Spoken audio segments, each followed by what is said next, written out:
What happens when you mix a church choir voice, a sprinkle of sass, and a soul so rich it could buy its own record label?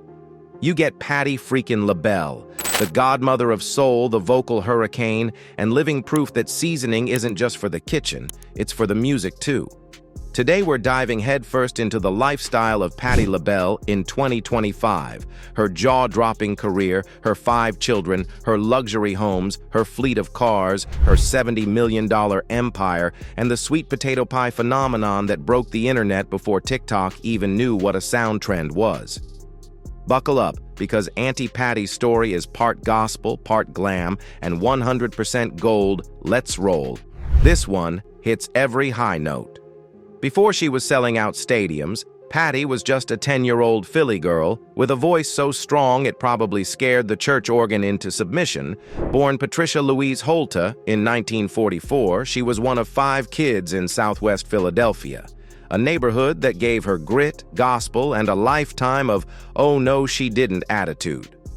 At 12, she sang her first solo at Beulah Baptist Church. At 16, she won her high school talent show and thought, yeah, maybe this singing thing's not such a bad idea. So she formed her first group, the Ordettes.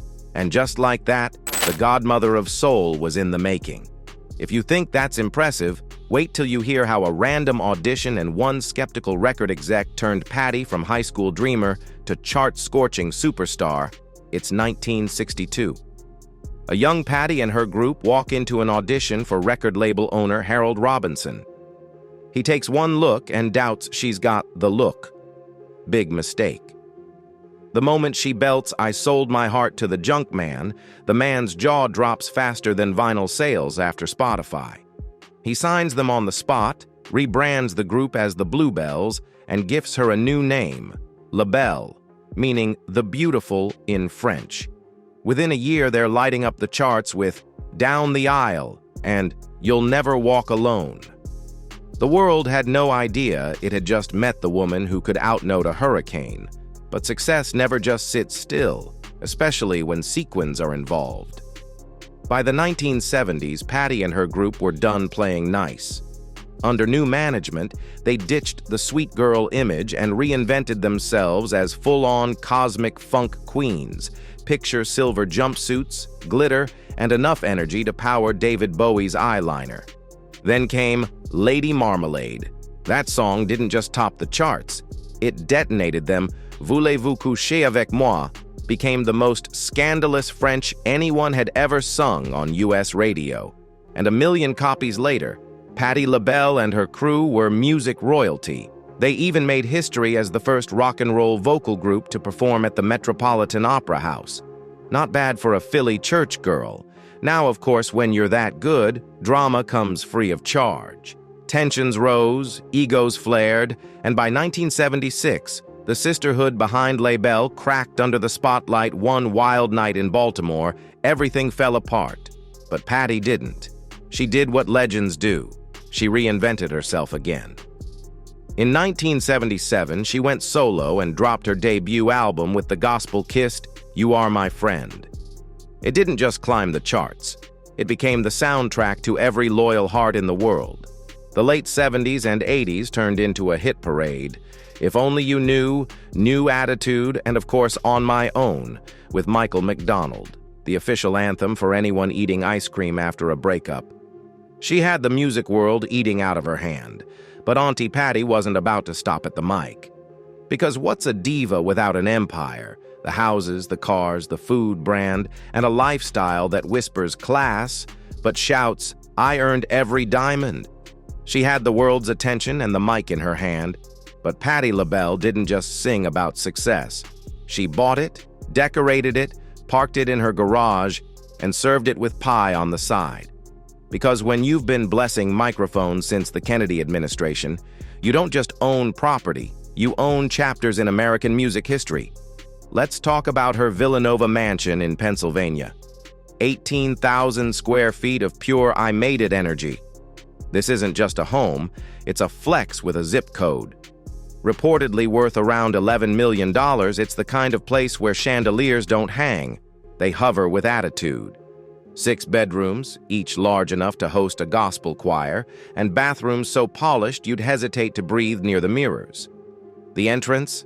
A simple wooden door, humble on the outside, but open it and boom, you're hit with elegance that feels handcrafted by angels on salary, genuine wood panels, soft cream walls, and a staircase that looks like it was designed to escort Grammy trophies upstairs.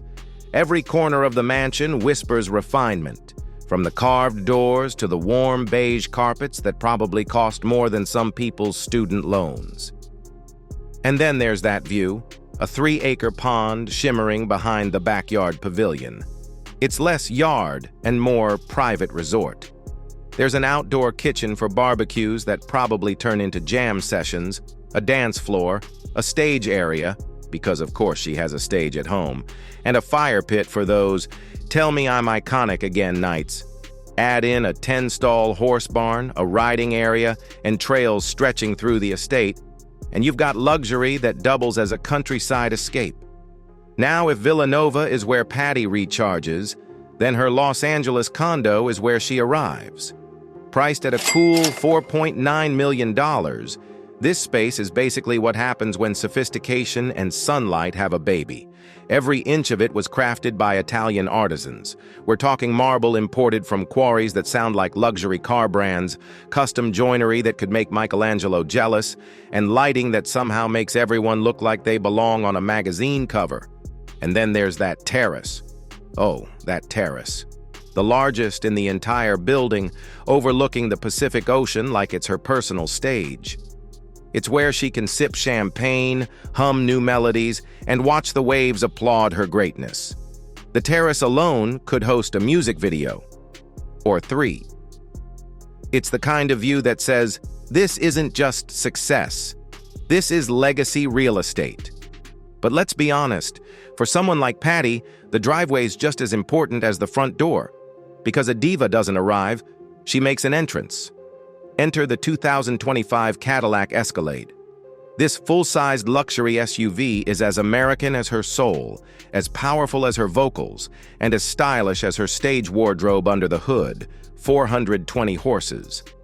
Inside, a 38-inch curved OLED screen, basically a luxury spaceship disguised as an SUV. Starting around $80,000. But knowing Patti, hers is the diamond-stitched leather and mood lighting edition.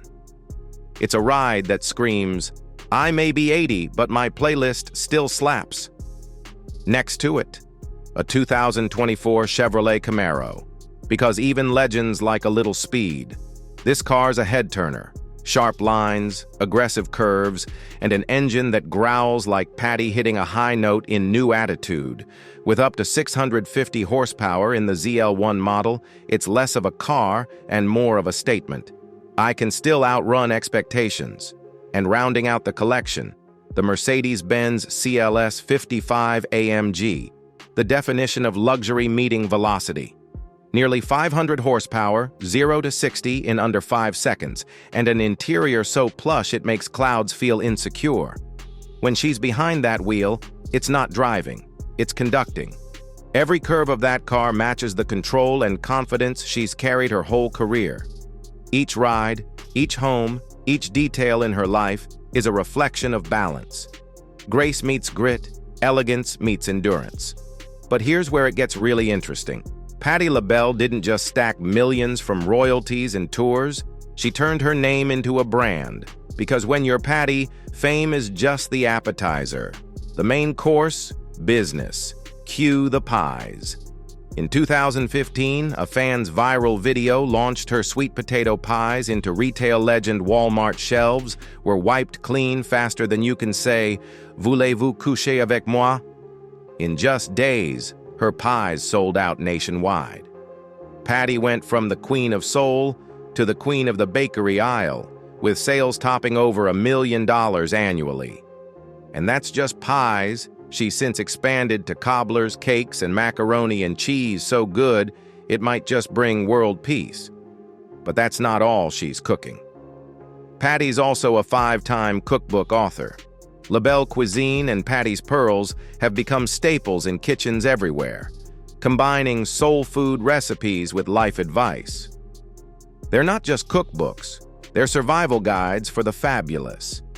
Each one sold hundreds of thousands of copies, further proving that when Patti feeds people, she feeds them body and soul, and her business acumen? Underrated. She's built partnerships with major retailers and food brands, turning her recipes into products and her personality into profit. She's living proof that the best seasoning for success is hustle, with a pinch of diva. Now, if you think Patti's empire ends in the kitchen, think again. The woman's a performer, actor, author, and certified TV magnate. From starring in Broadway hits like Your Arms Too Short to Box with God to unforgettable cameos in American Horror Story. Freak show, she's done it all. Oh, and she competed on Dancing with the Stars at age 70.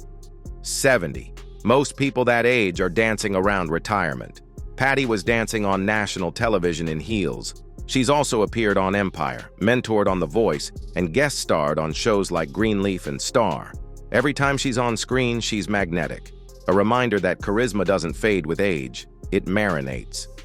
At 12, she sang her first solo at Beulah Baptist Church. At 16, she won her high school talent show and thought, yeah, maybe this singing thing's not such a bad idea. And let's not forget her humanitarian side. Patti's been a fierce advocate for diabetes awareness, LGBTQ+ rights, and cancer research. She's turned her platform into a megaphone for compassion, proving that her heart's just as powerful as her voice. Fast forward to 2025, and Auntie Patti is still unstoppable. At 81, she's releasing a new album, 8065, celebrating 80 years of life and 65 years in music. Because when you've been performing longer than some countries have had Wi-Fi, you don't retire.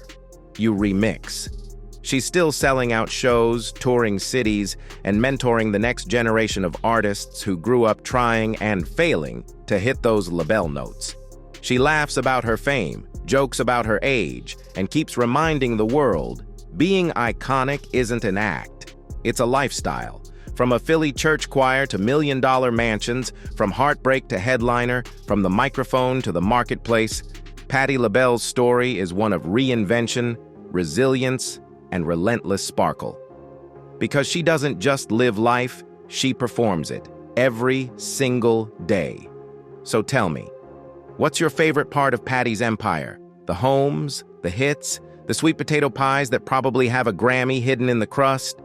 Drop it in the comments below, hit that like button if Auntie Patti's energy inspired you, and don't forget to subscribe. Because legends like this don't come around often, and when they do, you don't just listen, you celebrate.